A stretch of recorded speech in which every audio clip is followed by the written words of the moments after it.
What's up, everybody? This is the Fantasy Football Outpost. We are back. My name is Dallas, My name's Jay. What's up, guys? and we are going over a special segment today. It's Dynasty trade values. We'll be doing some other things too, but this is kind of the main focus of it. And I'm going to go ahead and let Jay kind of explain what this segment is and about. It's his idea, and we're going to roll through these. Yeah, so right now, getting towards the playoff push for your redraft or your seasons, and really a time for the dynasty perspective to start thinking about where players trade values are. And so, if you're not making the playoffs and your trade deadline maybe has passed, depending on your league format. But I mean, if it hasn't, or you're trying to look at what your team will look like next year, where will players be? Do you start making trades in the offseason? Wait till next year? Wait till the rookie draft? Like, just kind of thinking through that process. And because right now is a really hard time to determine what the specific value of a player is.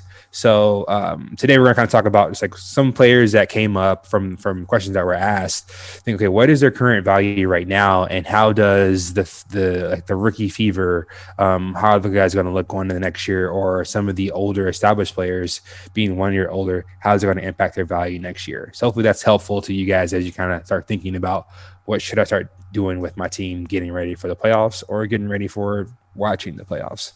So the first player that I see a lot is DK Metcalf. So and looking at a couple different dynasty rankings or different different sites that have those rankings, he is moving up into the top 5 for dynasty wide receivers. He's had a great season with Russell Wilson. He's had a great year. He last year, I remember discussions asking about him or Deebo Samuel was a big conversation last year. So it would be ridiculous to compare those two, Deebo and DK Metcalf right now. But at the time, that was the exact conversation we were having. And so when you're looking at what is the current value of DK Metcalf, how he's performing in the season, in this case, positively affect his value versus someone like Michael Thomas. Because going into the season, I mean, they wouldn't have been in the same tier, Michael Thomas and DK Metcalf. And right now, I think it'd be a really interesting conversation to see. I think most people would have DK probably above Michael Thomas, and part of that is due to injury. Part is the positive DK, but if what is the current impact of someone's season on their overall dynasty value, both first positively and negatively. And so when you're trading for or trading to, or kind of thinking ahead to next season, what does that mean for that player? And so when we're looking at DK Metcalf right now, to me, he's a guy that I'm looking. I don't want to say sell because that's kind of a cop out, but that his current season has boosted his dynasty value a ton. And I think he's a great wide receiver. And Michael Thomas would be a guy that I'd look at more on the buy side, right? Because his current season has hurt his dynasty value, but he's still, if he's healthy, the same player.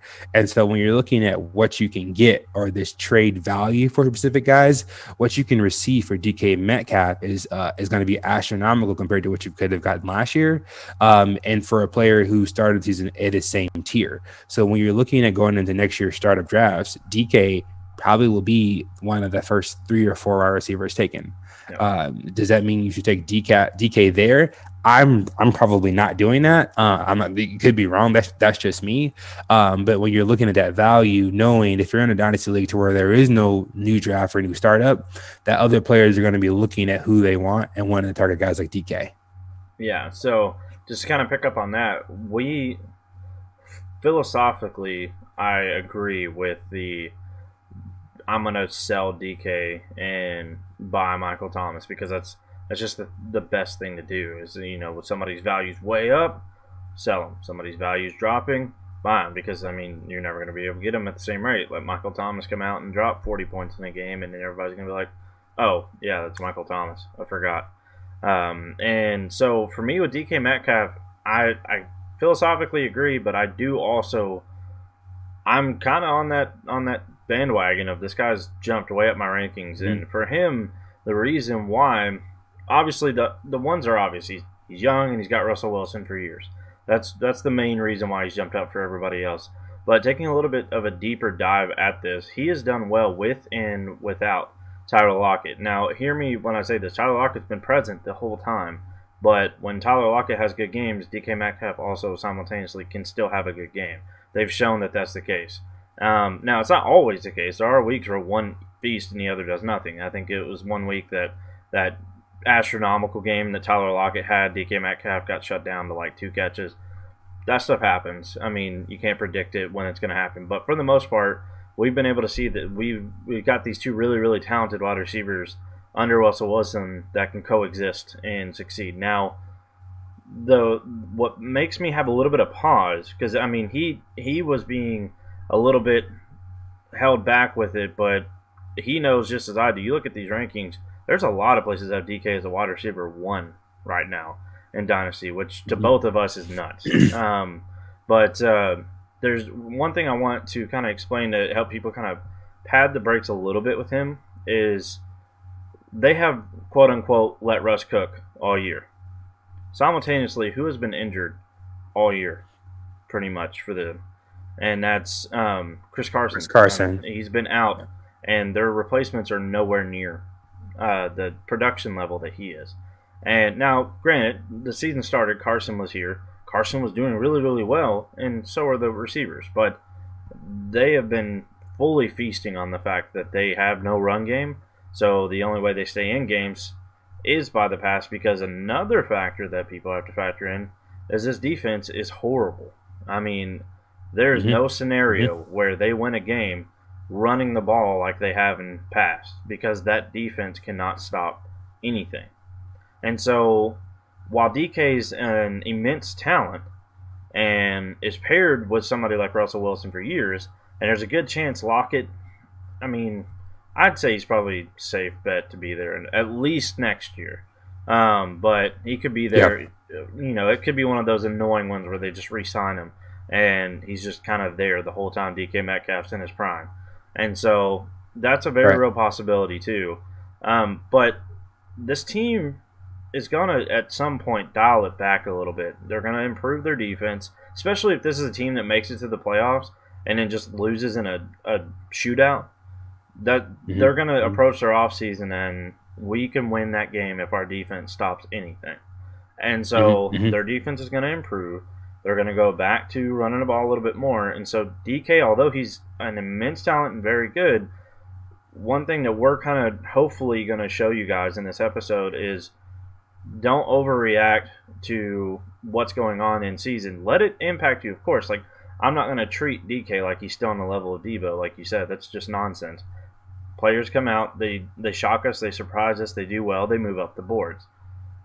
DK is one of those red flags that go off, and you're like, well, hold on a second. People got him over Hopkins and Devontae Adams, stuff like that, guys who have proven to be quarterback-proof, situation-proof.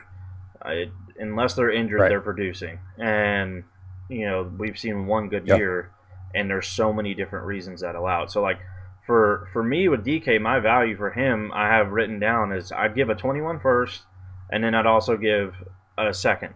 Now, 21 second, that's fine.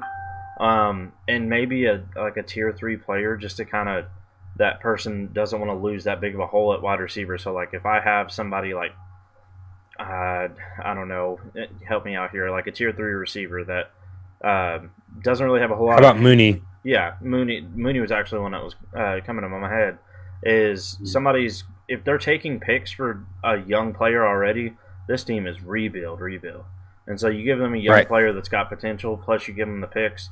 That's the most I would pay, but unfortunately, you're not getting DK for that price.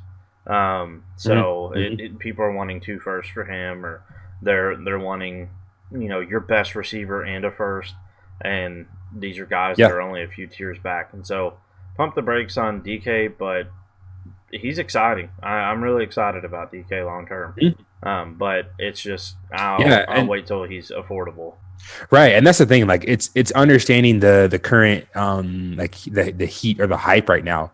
And I saw a tweet not long ago saying, like, sometimes you're better off paying the above great price just to have it. And that's true in a lot of cases. But there's some guys like that I think DK will cool off a little bit. Because I have definitely seen some jumps. But the fact that right now, if someone sent, DK for DeAndre Hopkins and they're like, let me think about it, that's crazy to me. Um, but it's kind of where the market is right now. And so when you're looking at making trades or looking at player values, thinking about, okay, going to the next year, if I drafted DK or if I have him or traded for him, what do I do now? You can definitely hold him. I mean, he's a great wide receiver to have on your team. But any guy where I can get DeAndre Hopkins right now for DK, or if I'm, like Dallas said, rebuilding and I get 2 first, and a couple other players for that, I might consider that. And so, whenever someone's on the sell side, it doesn't mean you have to sell. I mean, it's not, doesn't have to work that way. This guy's there. So speaking of like current values or not letting the whole season influence you, one guy that Dallas had mentioned was Cortland Sutton, because we don't have a season from him to look at his value. So when you're thinking about, okay, what is he really worth? There is no hype for him at all.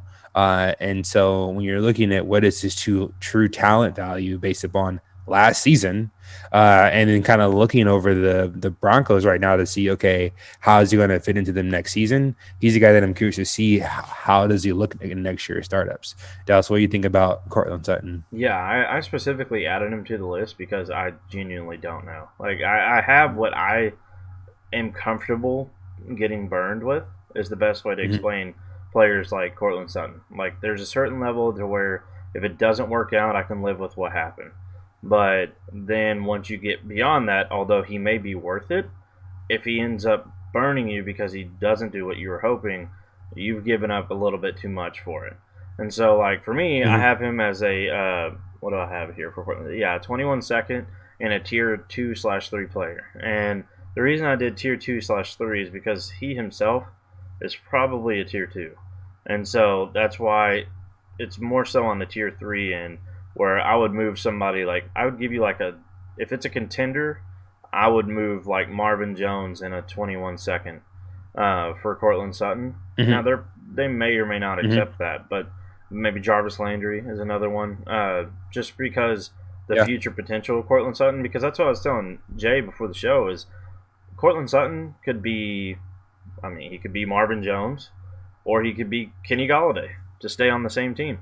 He could go either way because of Judy and Fant and now Tim Patrick and KJ Hamler, and they still got a good running game that's going on there. I don't know what that's going to look like next year, but that being said, this is a team that, it's up in the air as to what Cortland Sutton. We know his ability. He's capable, but we've got an episode that eventually we'll get around to. We talk about it all the time, but it's going to be talent versus opportunity, and he's one of those guys where like talent's there, opportunity isn't right now, and so we'll see.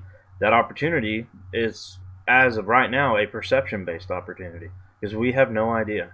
And so he's kind of a wait and see, but with these trades, you can't always just wait and see, because if you wait too long and he comes out and tears it up, there goes. You aren't going to be able to get him for the price you want. So because he's so young and because we've seen the talent, he's somebody that I'll probably be targeting quite a bit this offseason, because I think he's just going to be forgotten about. You send anybody that's, flashed that you weren't expecting to flash, and you can usually find a trade to make it work. But Cortland Sutton's somebody that I'm still in on, but I do it with caution because I genuinely have no idea what this offense is going to look like next year. You look at Twitter consensus with your tweet you sent up the other day. A lot of people think Drew Lock's getting replaced. I don't see that at all. But that being said, if that's true, if there's some truth to that, who knows with Denver next year. But I think a quarterback replacement is the last thing this team needs. That being said, his usage, I have no idea. So I kind of base it off of what am I comfortable losing if he screws me over and doesn't work out. And then I'm trying to sell him as fast as I can. So. Yeah. And then, we talked, off camera a lot about like Yeah, and actually, even on the show, there's so many guys that I don't necessarily, I don't like or dislike very many players. Like I have my list of like 4 or 5 guys that I just like just from watching their tape or their film or whatever it is. But really, is like I base my values on the market, where people are. And so as soon as guys are out on someone, there's this like pitchfork horde of like completely just digging this player into the ground, and they go from being not awesome to just worthless, and then that starts to reflect on their trade value. And then, Drew Lock is a perfect example of that, to where, I don't think Drew Lock is a top 10 quarterback. But, I just picked him up on the draft board at like quarterback 26. And it's like, well, yeah, I'll take Drew Lock over Alex Smith. You know what I mean? So Yeah, you're not, yeah, so you kind of have to watch the market, and how you kind of have it. If you're not elite, then you're not useful. And just thinking about what is the opportunity cost for getting a guy like that, which kind of leads into the next thought about those 5 or 6 guys that are my guys. And one thing that drove me crazy this year, just kind of in Dynasty, is like this year is one of the first years to where I'm so frustrated with myself, because there are 5 or 6 guys that before the draft, I'm like, man, this guy is fantastic. This is my guy that I really want to commit to.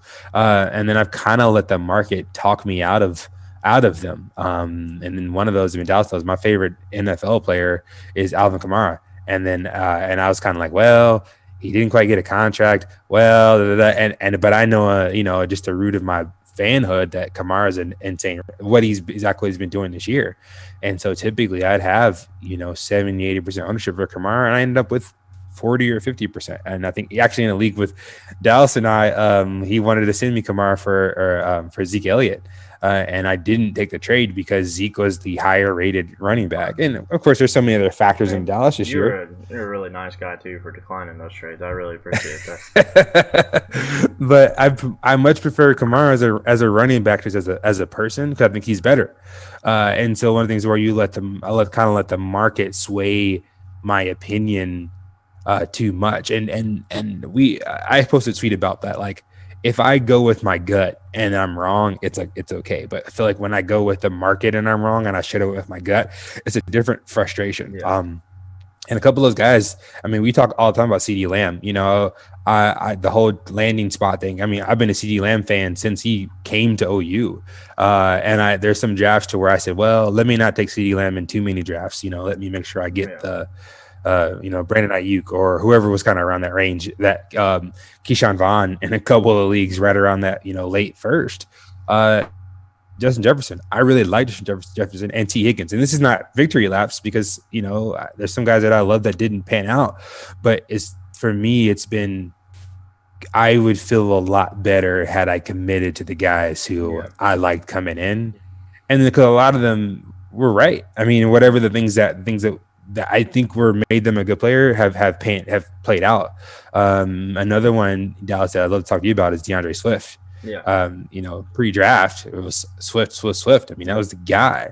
And as soon as he landed in Detroit, it was like, boom, he's dead in the water, just worthless. And I remember myself looking at Swift at that late first spots, and I'm like, he's in Detroit.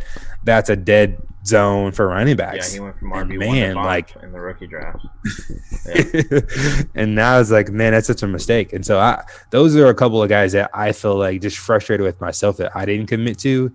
And I kind of want to just like throw that at you. It's like, when you're thinking back to coming into the season, I mean, and I know you have your guys and you did a good job about kind of committing to them, but was there guys who you said like Kenyon Drake burned me by committing too hard? Yeah. Because I can give you at least a little bit of comfort and solace in the fact that it doesn't always work out, because Kenyon Drake was somebody I was all about, and I stuck to my gut because he fell to me in a lot of places. So I had a lot of shares of Kenyon Drake and been burned with almost all of them. Now, I was completely out on him. He's starting to come around volume-wise to where I think I can start him over Chase Edmonds again. But I'm having that conversation.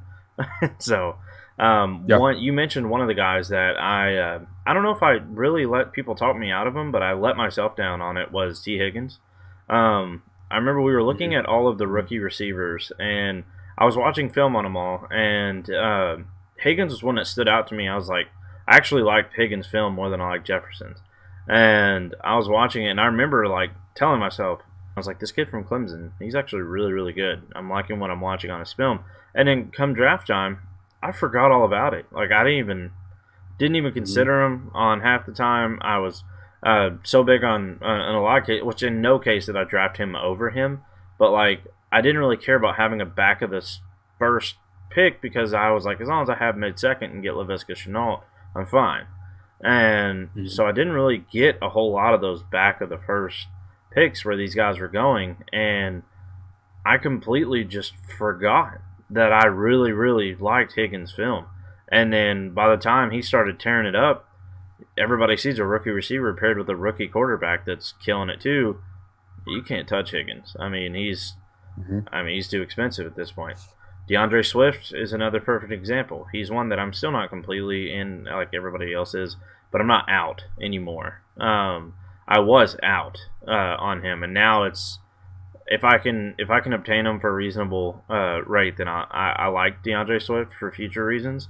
But I don't have him anywhere close to where most people have him. They have him as like I've talked to some people have him as like a top 5 dynasty running back, and I don't get that at all. I still think he's probably the third or fourth out of that class. But that being said, that can easily change if their usage continues with him, like it has been here lately. The situation in Detroit is a finicky one because if they clean house and the new coach comes in and actually treats him the way he should be as a bell cow talent, because you and me both, I think, had him as our RB1 in the rookie class when we were in the talent phase, because we couldn't view opportunity yet. But yeah, so when you look at Derrick Henry is another one that kind of backfired on me. I literally 3 years straight now. What's funny is him and Aaron Jones, I did the same thing with for the last like 3 years. I'm like, I'm out. I'm not buying that. I don't believe it. Then this year I was like, maybe I'll give Aaron Jones a shot. Paid off for me. Still didn't give Derrick Henry a shot. And I don't have him anywhere, and he's killing it. I mean, and I have to have that conversation with myself where, like, maybe he's just good. And it's not just a one-off thing. And then a part of me at the same time is still like, yeah, but then he's going to burn you next year when he comes out and falls off the cliff. And so it's like you have those internal battles with this stuff all the time. And I completely agree with I'd rather be wrong with my own intuition than to go off of what everyone else said and my intuition be the correct one. And so, like, I haven't had a whole lot of the, like you said you had with Kamara. I've had a whole lot of my own intuition burning me, but everybody deals with that. That's just part of, what we do. But that being said, I wholeheartily, the same way. It's if I didn't let the community dissuade me from it, then yeah, that Kamara example is probably the best one that I can think of to try and explain that, because I remember I couldn't believe you declined those trades. Like, it just made no sense. I was like, I personally am letting a little bit of my fandom kick in with Elliott, but I do believe in Elliott, and Kamara's killing it right now, so there should be no reason he doesn't accept this. He loves Kamara. Decline. And that's what I said. Sometimes it just backfires, and that's the world we're in. So you just gotta your gut is a part of it, even though it shouldn't be, if that makes sense. Like, this is all analytically driven, but at the same time, like, your mind recognizes patterns without you realizing it. And so, like, you'll have certain things that you need to just stick to because your mind's telling you, or your gut is telling you, hey, you've seen yourself burned on this before, like, don't do it. And so everybody has those different lessons. I'm sure your lesson this year was never discount on Kamara. Never take Kamara. Take him always. Yeah. And that's the thing. Next year you take Kamara early, and he has a inconsistent year. But that happens, right? But my thing is that if I take Kamara next season at whatever 104 or 103, and he has a rough year, I'll roll with that. Because I committed to that guy, and one guy that I've always and forever will say is Miles Sanders. He's never been my guy. And I have Miles Sanders in one league that I've picked up. Can't move or anything. I still don't like him. I'm still not a fan of him. And so I have him in a league, and I want to get rid of him. And that might burn me, but that's one thing that I committed to say Miles Sanders is not my guy. And one guy that we mentioned earlier that was kind of an interesting in between that I was definitely not all in on is Antonio Gibson, who's super hot. Super hot right now after that, the week 11. Oh, no. Yeah. Week 11 game, week 12 game, the Thanksgiving game, where he had 2 touchdowns or 3 touchdowns. Yeah, that's week 12. And then he had, I think, yeah. Yeah, 2 touchdowns and just had it. And so now he's like, oh, Dynasty RB, 4. Yeah, and it's like, wait, no, that's not possible if you count the actual RBs and the. But the thing we look at with this whole Twitter and me I sound like a hypocrite because I post Twitter polls all the time, but my Twitter polls are not always for my not to answer a question for me, because I typically have the answer that I want to pick. My answer is okay, when I look at the market or what other people are doing, am I matching with the market or am I opposite the market? And so then that either says, okay, I need to stick to my gut or I'm off base on what I'm asking. And so when you send these polls out and it's like, should you trade so-and-so should you trade Zeke for Alvin Kamara? Well, depending on what month you would have sent that would have been crazy, right? And right now, like, you need to send Zeke and 2 first or even remotely even get close to Kamara, which 6 months ago would have been ridiculous. Yeah. And so, you kind of have to take all of that feedback with a grain of salt, because I mean, Dallas and I both talked many times about like the Twitter hive mind about just like, oh yeah, that person's trash. And we just kind of just immediately dismiss players, or we immediately hype up players and not have their true value. And so Antonio Gibson is feeling the positive effects of that, to where I think people have Gibson over CEH for dynasty running backs right now, which as a CEH, what's the opposite of a CEH truther? As a guy who's not all in CEH as far as fantasy goes, right? Yeah, CEH goes. I think that's crazy. There's no way that I'd have Gibson over CEH, but I've seen that happen right now. And so, I mean, I'm kind of going on about Gibson, but I want to hear what you think about the hype right now with him. Dallas. Oh, I mean, this is gonna it's kind of counteractive to what I'm about to say. I don't believe the hype like everybody else is saying to the extent that they're saying it, but at the same time, I actually would probably, it'd be a hard toss-up between him and CEH for me. Strictly because of CEH's usage is not that of a typical Kansas City running back, which has been really, really weird. Mm-hmm. Because this is before Bell was even there. CEH is going to be one of the safest running backs you can draft, it looks like. And that's why everybody's all down on CEH. I'm actually still pretty high on him. The leagues where I drafted him in the first round, I'm more than content with it because he's not really let you down. He's just kind of not ever exceeded. I guess if your expectations are really high, he's let you down. But if you actually take a step back and look at how he's done, he's kind of doing what Zeke did last year, on a slightly less scale, where he didn't really blow up at all, but then the season ends and he's just one of the most consistent running backs all year. But Gibson, the reason I'm kind of tossed up on them is I do actually think he has a higher ceiling if they continue with this usage that they have him with. Because the point that I've seen a lot of people make in the argument is, picture Gibson with McKissick's work that he's gotten added to his. And that very well could be what we see next year. And if so, you have a clear-cut RB1. I mean, with no question.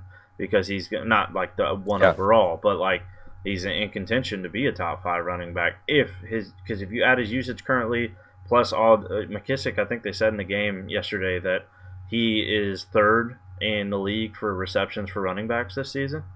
I mean, imagine a full season of Gibson getting the rushing work he's getting now, on top of the receiving work that McKissick's being given to him. The whole point in all this is I don't see them keeping McKissick.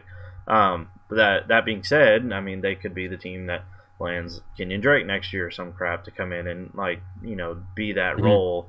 Because I make the joke all the time that Kenyon Drake, I was so hyped on him, and he's going to turn into a Theo Riddick for somebody next year, and he could be that there. And so that's why I don't quite jump on ship, because Twitter has this tendency of they create a scenario and then they present that as though that's set in stone going to happen. And that's kind of what you're seeing with Gibson right now. Although his upside is a top 5 running back if they give him all that workload. They Mm-hmm. have to give him all that workload still. And so there's Mm-hmm. so many different things that can change. Now, I think he's got the job 100%. That's not going anywhere. But all that passing work that we'd like to see him get. He was a receiver in college, so it all makes sense. It's all coming together. They made the CMC comparisons, which are ridiculous and still are. And so you can see a world where he could come out and just explode. That has to happen first, and that's why, although Mm-hmm. I've risen quite a bit on him, it's the same. I honestly view Gibson kind of in the same boat as DK Metcalf, but for running backs.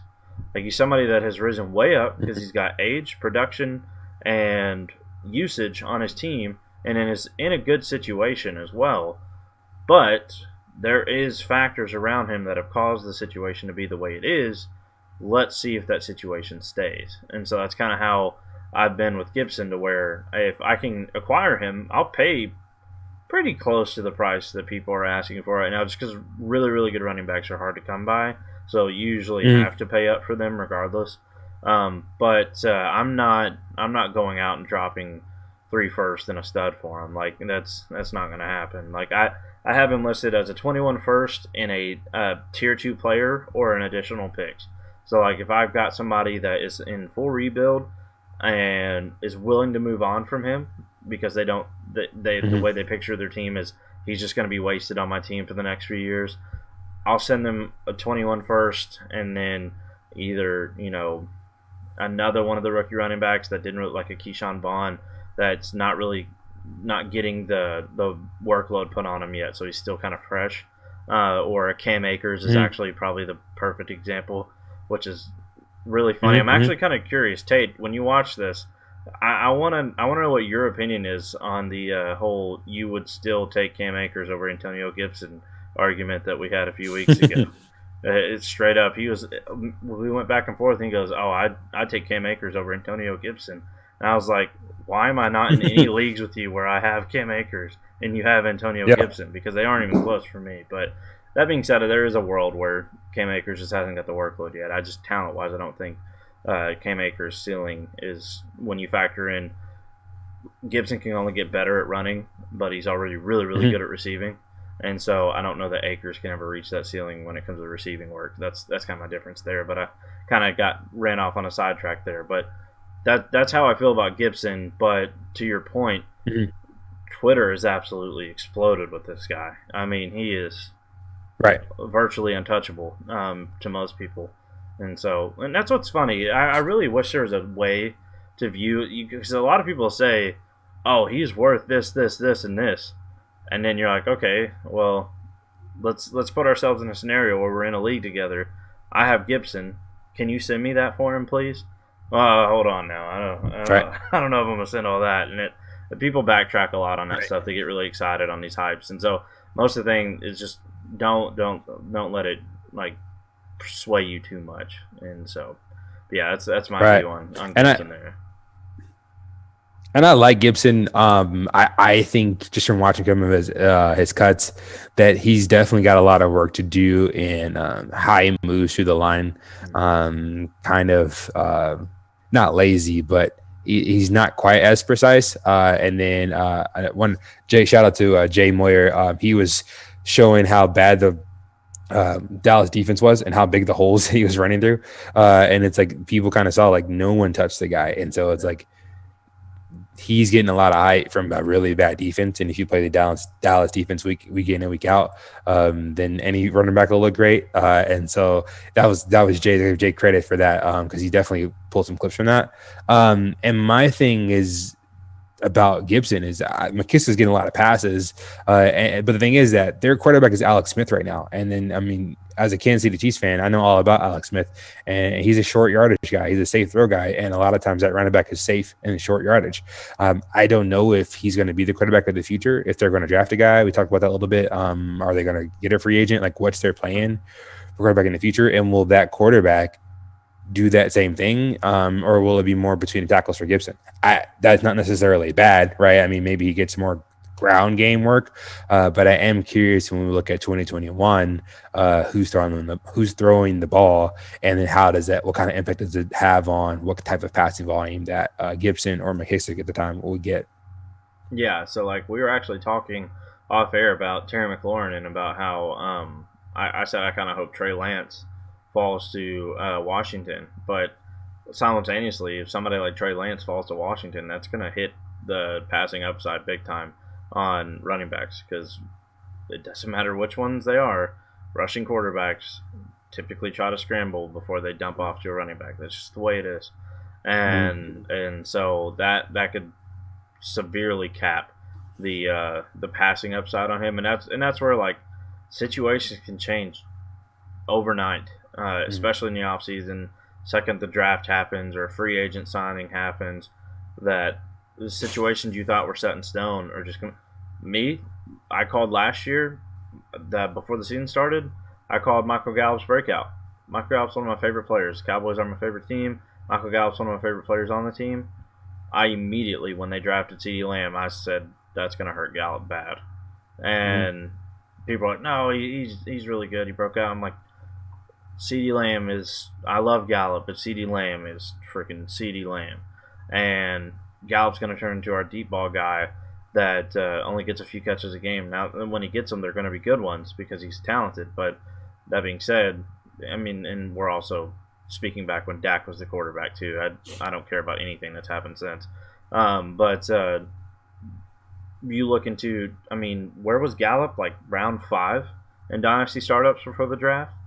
I mean, something like that. He was a mid to high wide receiver too in Dynasty before that. And so you have all these guys that are just killing it, and you're hoping, you want the best scenario fantasy to happen, and then you get smacked in the face of reality that, oh, the NFL doesn't base what it does off of fantasy football, and you got to make adjustments. And Gibson very well could be one of those that this offseason is going to be big for him. That's why it's hard to commit so much to acquiring him right now, and you just kind of got to backpedal, be patient, remember what you're thinking now when his stock does drop, and then be comfortable going and getting him, because you don't fall into the tendency of, well, I guess he's bad now, and then you don't go for him. Like, you know what you feel about different players, and then watch and see how things happen. If stocks drop, go get them. I mean, that's just the way. That's it's one of my favorite things to do, and it's definitely Jay's favorite thing to do. If people say they don't like somebody, his meter goes way up. He goes, "Oh, hold on a second. You don't like him? Here's a 3rd round pick for your best player on your team." It's some of the trades you pull off are just, they blow me away. But it's just anytime somebody's even slightly got negativity around them, he's all for it, and it's smart. I mean, it's the best thing. Sell high, buy low. I mean, that's just it's a very basic concept, but it's one a lot of us have a hard time sticking with because of hype. Hype gets in the way of a lot of this stuff. Yeah, I mean, earlier we talked about, like, guys, I sold Deontay Johnson early in the year because I just didn't really know what to expect from him, and I wish I had him back, And so, but the thing is, like, when you sell guys, it's like, Deontay Johnson is a great wide receiver, but would my team be the same if I had him in that 2nd round pick without turning into? I don't know. And so you're going to have misses to where you sell guys that that are high, and they end up. I actually sold T. Higgins a couple of times as well, who I'm a really big fan of, but I thought at the time his specific value was more than what he was worth, and so that it didn't pan out. And so you're gonna lose some of those trades, and even in those moments, ironically enough, is that when we made I made the trade, it was like, oh my goodness, what a steal for T. Higgins. And so it looked like I completely smashed the trade. And then shout out to our buddy MJ Reller, because he's like, sometimes the trades on the surface look bad. But now, had you go back to that trade, it was like, oh my, that was a stupid trade by me, because of where T. Higgins' value is now. And so you just can't get too caught up in the perception of the individual value, because we don't really know. I mean, if I would have traded you James Robinson for for anybody, it'd be ridiculous for a 3rd round pick. They'd be like, why did you even waste your pick on that guy? And so And the guys, I mean, J.K. Dobbins early in the season, we are both huge Dobbins fans, and we're just like, I'm sitting there holding him like, okay, and then he's had some, a great week last week, and I plan to see that continue. But in the hype, the cold or the sell, you'll see that, and the dynasty season is long, and so or the regular season is long. Yeah, dynasty season never ends. It never ends. It's very long. It's very, very long. But so really, just back to the original kind of thought, it's like there's some guys that you just kind of got to hold on to and weather the storm a little bit, but also not be afraid to make the wrong call. I mean, scared money don't make no money. It's you can't get the perfect team every time, and you'll trade away good guys. And there's guys who we miss on. It's one thing I actually had to stop myself from doing. Actually, in that main league, was I started sending out a bunch of trades involving Kenny Golladay. And people I was sending them out to, I think you may have been one of them too. People are just not interested in him. And so, like, it made me, like, hesitate for a second. I'm like, well, maybe I should offer more on my side. And then I was like, hold on a second. What am I doing? I was like, Kenny Golladay is, Kenny freaking Golladay. Like, the dude is super talented, but it's what have you done for me lately? And he's been hurt. And so I mean, granted, the only games he's played this year, he's done good in all 4 of them. But he's been hurt, and so I was like, I just need to pump the brakes, hold on to him. There's going to be somebody that helps me in the playoffs, assuming he comes back healthy. That's why I'm actually, because I'm poised to make the playoffs in that league, I'm actually happy they haven't been playing him, because I don't want him to get out and get re-injured and it be something that sits him out the rest of the year, because he's kind of one of those guys that just shows up and then does what he does, and then you really don't have to. He's not one coming off of injury usually. With him, at least, obviously it's dependent upon what the injury is, but he usually comes right back into what he was doing. And then another person that I acquired in a trade, and I wholeheartedly intended to turn around and flip him, but I've risen on him tremendously, is Stephon Diggs, that I got in that league too. And I was like, I need to pump the brakes before I trade myself out of contention, because that's why I was like, these are guys that Diggs I'm trying to sell high, because his value's high, but at the same time, he's also deservingly of it. And so there's somebody that's going to actually help me win right now. Kenny Golladay is one of those where it makes no sense to sell him right now because everybody's low on him. And so I almost fell victim to, well, maybe he isn't as good as I have him valued. Let me just add some more to it. And then I would have ended up making one of those trades where, like, 3-4 weeks from now or come this offseason, I look back at it, I'm like, what was I doing? Like, why did I add that? Like, they should have added to their side to even get Kenny Golladay, whatever the case may have been. And so, like, it's just, one DK Metcalf was one. When he first had his breakout, I sent the moon and stars for him and then canceled it. Because I was like, I need to pump the brakes. I said, I can't be that on the fly decision making with somebody like that. And so that's there's another really good example of one that we have is Juju Smith-Schuster. He's one that we've got on our list here of the really, really difficult people to value right now. And if you have him, like, are you holding him? Are you trying to sell him? What is your outlook? And I think for me and Jay both with him, well, I won't speak for you. I'll let you have your own, obviously, take on it. But the quarterback situation is what makes him so difficult to gauge for me with Juju, is because, like, I don't know, is Ben Roethlisberger the quarterback there next year? They have 15 wide receivers on that team that are good. Is Juju even on the team next year? And personally, for me, the reason I like holding Juju is because I'm kind of hoping they get rid of him. Because that means, he's a free agent, so that means if he goes somewhere, it's probably because he got paid. And so I've been preaching all year that, give me whoever the Houston Texans draft. But if that ends up being Juju that they signed, Juju skyrockets in value. And so, like, people like that, you just kind of got to be finicky on. I'll let you kind of explain where you're at with Juju right now. Yeah, no, that's good. I think that's, I would just I'm holding Juju as well if I have him. Because, you're not, what you're selling for isn't what you're getting back. And we always talk about these rookie picks. And I think Oh, I need to throw this back earlier. I think Gibson's going to regress the rest of the season, just so I can put this on air. The rest of the season.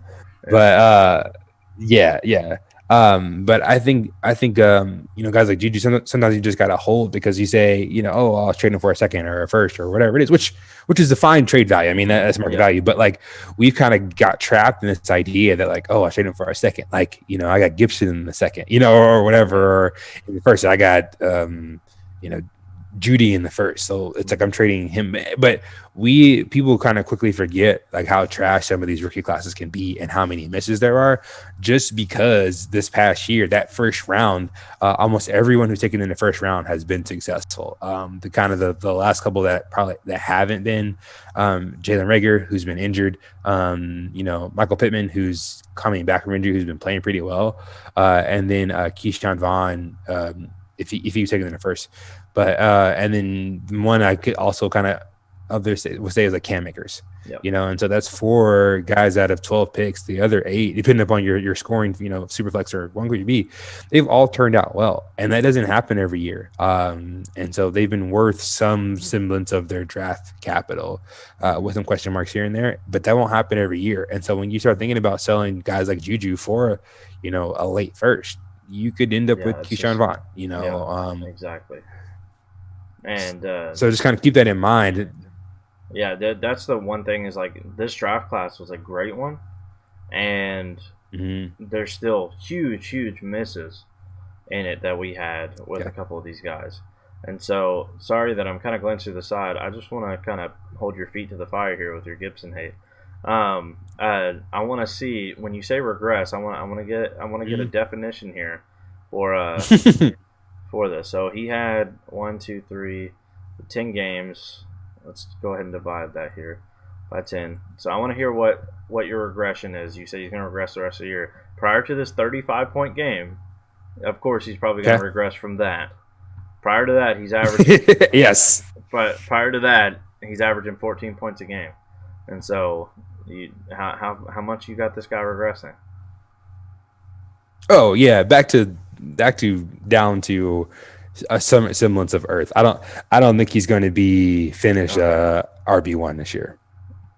I think I have to look at the numbers before I get too committed to that one. Well, but I think it's hard to look right now because it updates as of his game as of yesterday, and so it jumped him to RB4. Right. No one else has played. So RB1 is your line. Okay. I wanted to get a line because if you were trying to, he's going to regress. He's not dropping 35 points again and 3 touchdowns the rest of the season. I'm like, you're really going out on a limb on that one. I don't think he'll be bad. I just think that like long term, I'm completely with you on Gibson. I like him as a talent. I just think right now, because he has Alex Smith and because Alex is hitting McKissick a ton, they're definitely seeing a lot of passing volume to the running back. I don't know if that's sustainable, and I don't know the impact of what next year will look like if they get a better offense and they start using Terry more, and they kind of continue with that tight end usage, and then Cam Sims or whoever the other wide receivers that are there start kind of coming to play. If AGG starts to get a little bit of shine, that may hurt his dynasty value. So I'm not saying that he's not. I like per game basis, he's the RB2 for you rest of the season. I got you. And that's what I said. Most people right now would call you crazy for that. They'd be like, "Oh, it's nuts. He's the RB1. He's going to kill it every single week. He's the second coming of Christian McCaffrey." Right.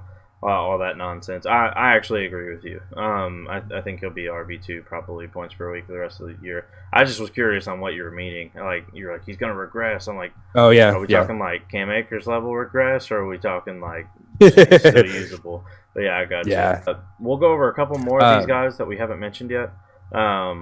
Just kind of the really, really tough ones that we haven't answered. Just kind of for those of you out there that are trying to wonder, I think one of the best ones that we haven't discussed is DJ Chark.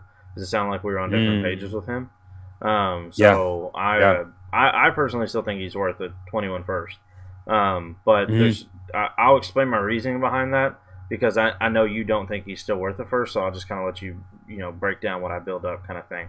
And so I definitely think they're moving on.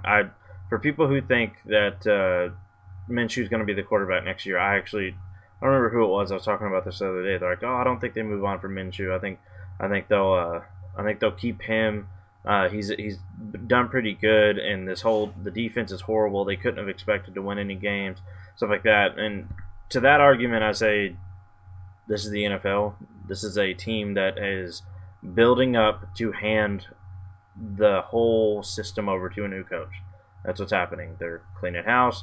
Defense is trash. They're getting all these first round picks. They're trying to get a good pick so that they can essentially. They gave the coach one more chance this year. They knew before the season started this coach is getting fired after the season ends, and that's why I had the argument with a lot of people about Gardner Minshew. Was I like Gardner Minshew on a personality level? He's probably my favorite quarterback in the league. The dude's awesome, and I fully get why the whole city just loves him.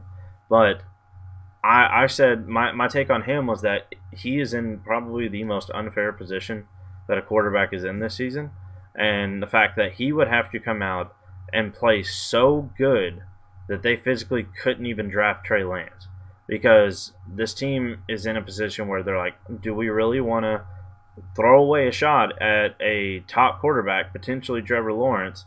It's looking more like Justin Fields now, for a sixth-round quarterback that just kind of did good out of nowhere and isn't even really doing that great. We're still losing a bunch of games with him, and this is counting last year. They actually benched him for Foles at one point again, and then they ultimately brought him back out when they realized nothing was going to happen. And so, to clear all the air on that, this team's getting a new quarterback next year. And then, secondly, DJ Chark is somebody, and this is crazy because if you look at me in the offseason, if we would have had the show started then, before I had ironically went to Twitter for it, I just missed the wave on Chark. Like I had him as like a wide receiver 3. Like I didn't even care much about him at all. And then I'm actually really, really big on Chark on a talent perspective, and I think his opportunity is going to improve significantly once they get a new quarterback, because I think basically not to the same extent because Keenan Allen is a different level of talent, but I do think Chark's going to be that security blanket for the quarterback that comes in. Hey, this guy can. It's a little bit different because Keenan Allen's a security blanket on. He's going to be open because of his route running, and then DJ Chark is going to be. Hey, he's going to catch it if you throw it to him. Like just put it in a position where he can go up and get it. And so they're going to have comfortability between him and a rookie quarterback. And so I definitely think he's still going to be the focal point of any kind of passing game. And this is coming from a Laviska Shenault truther. I just think they're going to coexist and be really good. But I also see a lot of these guys that put a dent in Chark gone. I don't think Keelan Cole's around much longer. I don't think Chris Conley's around much longer. I mean, they may keep one of them because you need at least 3. But that being said, it just depends on how Colin Johnson does. He may take over that 3rd spot just as an outside receiver to be able to go up and get it. I mean, you really never know. They could draft another receiver. I mean, you really don't know until it rolls around. The one thing I think that's going to be consistent on this team is that Chark's going to be the wide receiver 1. I don't think that's going anywhere. And because of his age, when you factor that in too, I wholeheartedly still think he's worth a 21 first, especially because right now, the perception of him, you can probably have one of the worst 21 first picks and still get him for it. And so you don't have to go like there's a line. I mean, if I have like top 5 pick, probably not. But if I'm the back end of the first, I would get that. So I guess I should say late 21 first is my line for Chark right now. Yeah. Actually, I mean, I agree with a lot of what you said. I like Chark and with a lot of the same points you made. My thing is kind of figuring out where he's landing in the market. So if you were people that were hot on Chark are definitely cooled off right now. And so, but it's to a point to where if you have Chark, you're kind of frustratedly holding. You've not abandoned ship on him. And so his price hasn't declined enough to where you can get him for cheap. And so you'd have to pay the price of his ceiling, but he's not producing at that rate right now. And so he's a guy that I'm probably not buying in that same situation, but I'm definitely holding if I have him because you're selling under his value for the most part for his potential. And he's definitely have a good chance of reaching that potential. So yeah, I think, go ahead. I'll put it this way. Hopefully this may or may not sway you, but if you wait until the draft happens it doesn't matter if they draft, Timmy Two Shoes at quarterback. It's going to be something new, and hype is going to start going around. There's a new quarterback in town. Things are going to change here in Jacksonville, and his value is going to go back up. So if you're somebody like Jay that's kind of holding, doesn't really want to pay for him, my counter to that would be his value is probably the lowest it's going to be. And so that's usually kind of the route you like to go. Yeah. And as soon as they draft a quarterback, that's gone, and they're going to. That's one of the more comfortable takes that I have. If I'm wrong on it, it'll be one of the biggest shocks to me if they don't draft a quarterback, because I wholeheartedly think this is the home for Justin Fields next year, unless the Jets decide to win a few games. But fingers crossed. I don't want Trevor Lawrence at the Jets, but if so, then I mean, all of us are going to have to be in it together with dealing with that. So hopefully that just means that comes paired with a fired Adam Gase, which it should. But the whole, sorry Jets fans, but that whole franchise is just dysfunctional. So I really, I don't know who they're going to, unless they go out and get like a Bieniemy or somebody like that I genuinely believe in can turn things around. Or somebody that comes out of nowhere and does what, why am I drawing blanks on his name? Brian Flores does for what nobody expected him to be able to turn around Miami like he did, and he did. So, who knows? Everything Gase leaves turns out to be really good. So maybe when he's gone, Jets will finally figure it out. Maybe that was the plan. Like, everybody leaves Gase, finds success. So if we just hire Gase and then fire him, we can turn this franchise around. So maybe that's the thought process. Maybe they're actually playing like some chess, and they're like 5 steps ahead of us all, and they're going to figure it out. One question, while we're on the subject of that, not to get too sidetracked, but maybe this kind of give you a way to have it documented. What's happening with Sam Darnold next year? I don't know. I don't have a good answer for that one. I have a couple theories. Here's my problem with I'll tell you my problem with the Jets, and you tell me your theories. Yeah. They're so bad that you can't really get a read on them. So I don't want to watch their game because it's not interesting. And then Joe Flacco's out there slinging it, trying to like do something. So it's and Sam was supposed to play, and then he didn't play, and then now he might play, and it's like he wasn't good when he played. So, like, do you keep that guy or do you move on? I guess I just really don't know. I kind of just avoid it.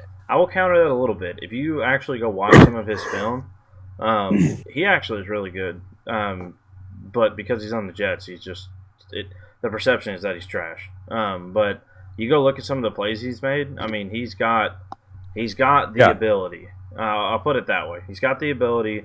I just think he's in probably the worst situation you can ask for. But I mean, there's been so many times where like those plays you'll watch where like the Jets just don't deserve this guy. Now that being said, I don't think he's some kind of second coming or anything.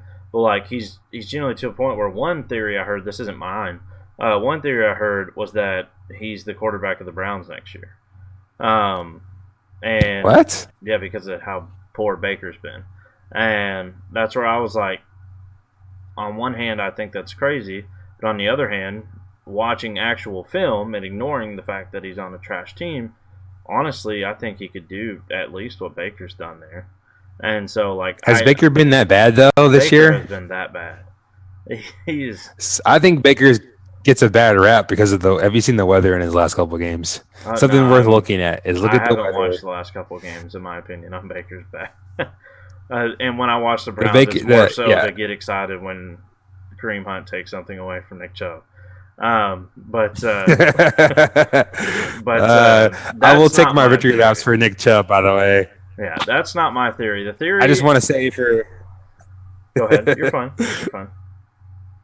I just want to say for all of our subscribers that any video to where we've had a thumbnail of a take, for the most part, between the two of us, whether it's Lamar, Kelsey, Nick Chubb, Cam, we'll see Cam. We're working on it.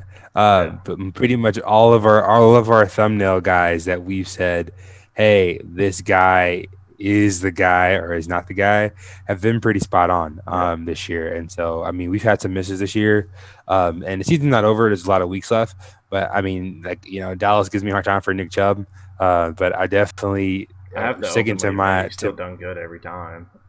He's just He's a baller, man. What kills me about the Nick Chubb Kareem Hunt take that we've had is we're both right and it sucks.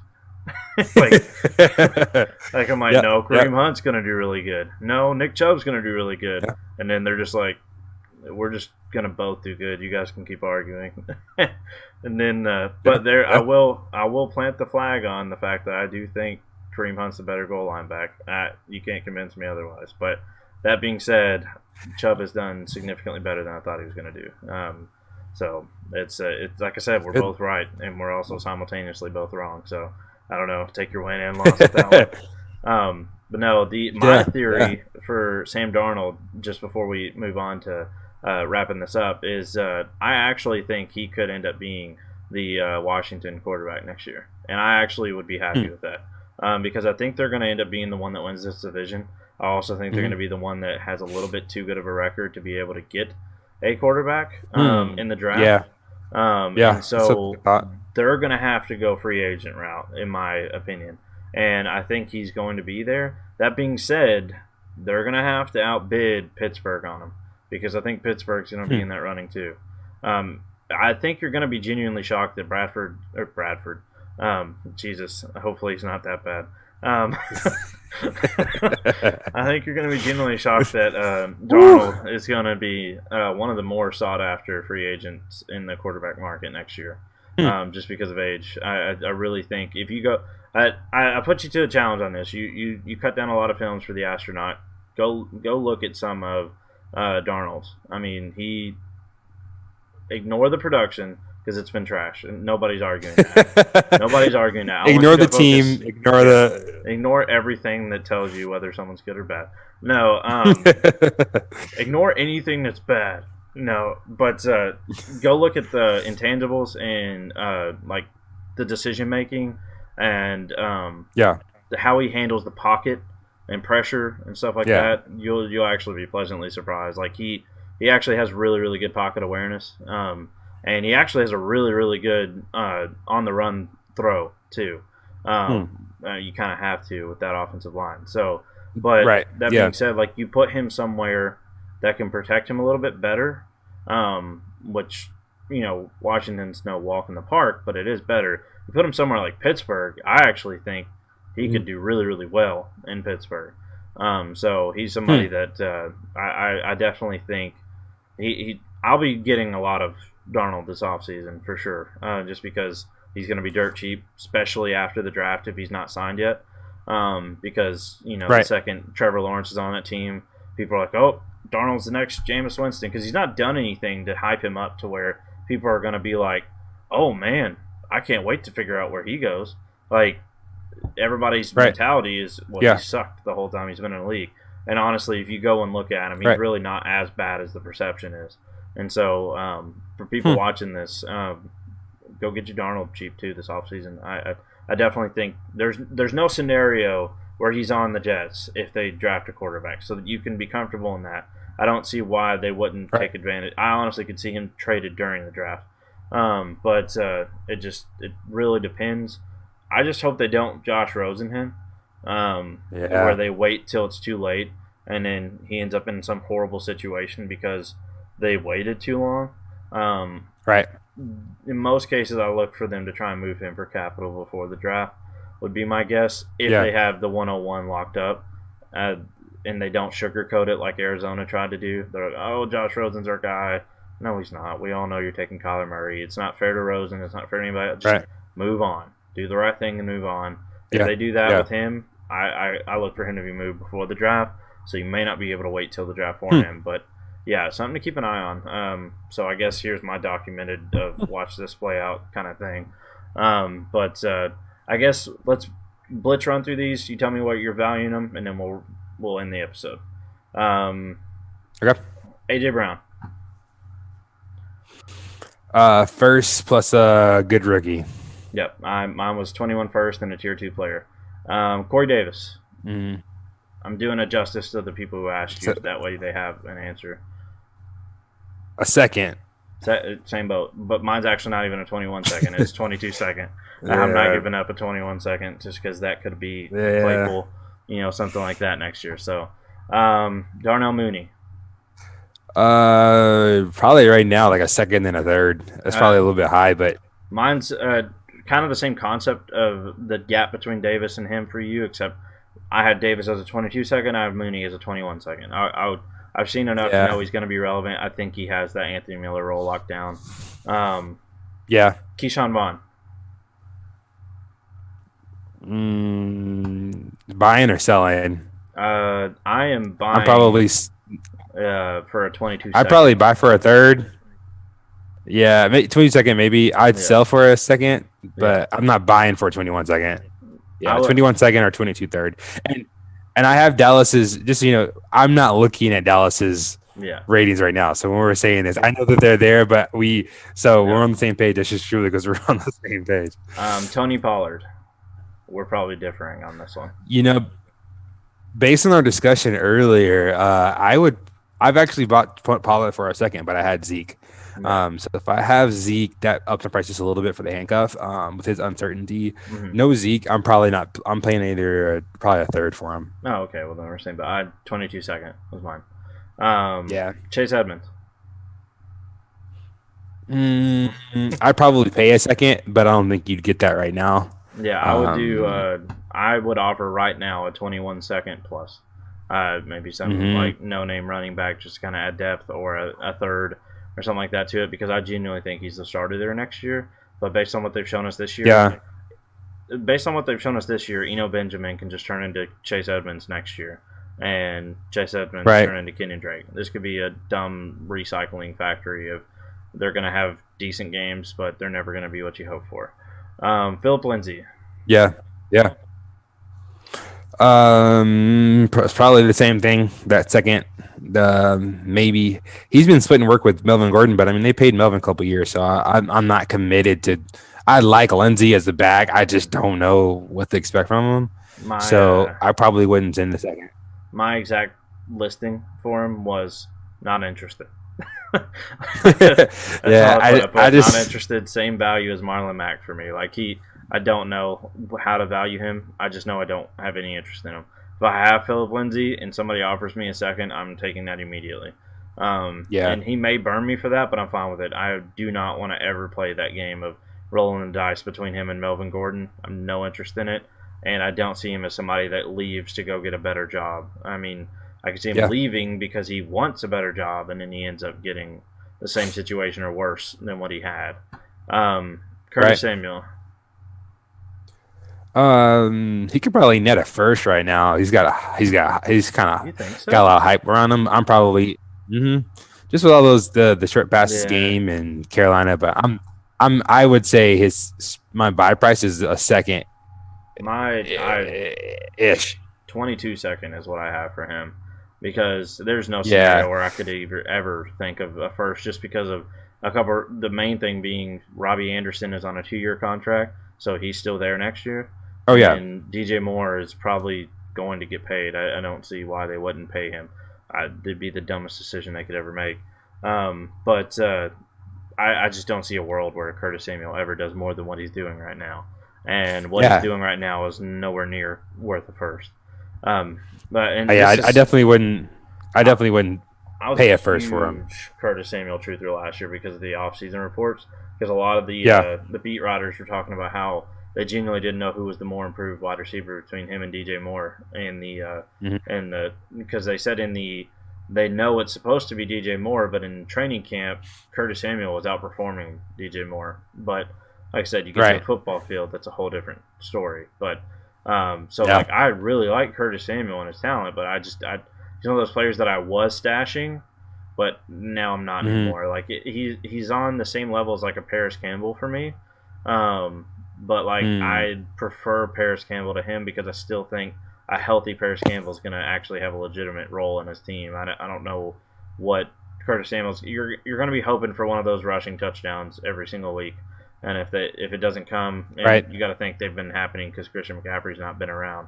When Christian McCaffrey's around, he gets 42 Yeah. touchdowns a game. So it's just it doesn't matter what the play call is; it's going to McCaffrey if it's near the goal line. So I look for Curtis Samuel to Yeah. drop dramatically. So I think that's everybody that got asked. There was one for Gabriel Davis. I genuinely don't have an opinion on this. Do you? No, I wish I did. If you like him, throw a Whatever. third at him. You know, I mean, Yeah, that's yeah. If pretty you like much the him, way I go feel. get him right. If you like Yeah, him, go buy him right now because it's going to be cheaper. His price is only going to go up. So yeah. go I buy him. just I kind of missed whatever the wave is with him. I Mhm. didn't see anything that made me think, oh, I really need to go acquire this guy. Now that could be my own ignorance. So like I said, I'll openly admit I've not looked into Gabriel Davis enough to form an opinion on him. Um, so Yeah, I'll just put it this way: if you can get him for really cheap and you like him and you believe in him, grab him. And if he's young enough, I don't even know the guy's age, but I imagine he's young. Stash him on your taxi. I mean, I've literally not looked into Gabriel Davis at all. So it's yep, I'm just trying to. Those were the ones asked. I just wanted to kind of cover them to make sure we asked all of them. Yeah, that should be it. You got anything yeah, else you want to add for the segment or anything like that? We should be been a pretty good episode. yeah. No, I'm good. It's good. Alrighty, guys. Well, thank you all for watching.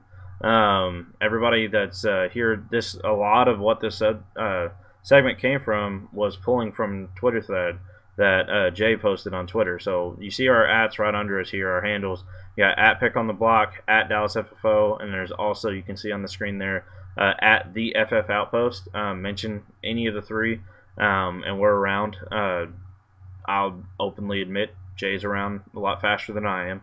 Uh, but if you at me, I'll at least answer it. Yeah, We get the notifications for, obviously not each other's, but we get the notification for the main account and our own. So just hit us up on any of those, and we'll get back to you as soon as we can. You could end up inspiring an entire segment like today did. So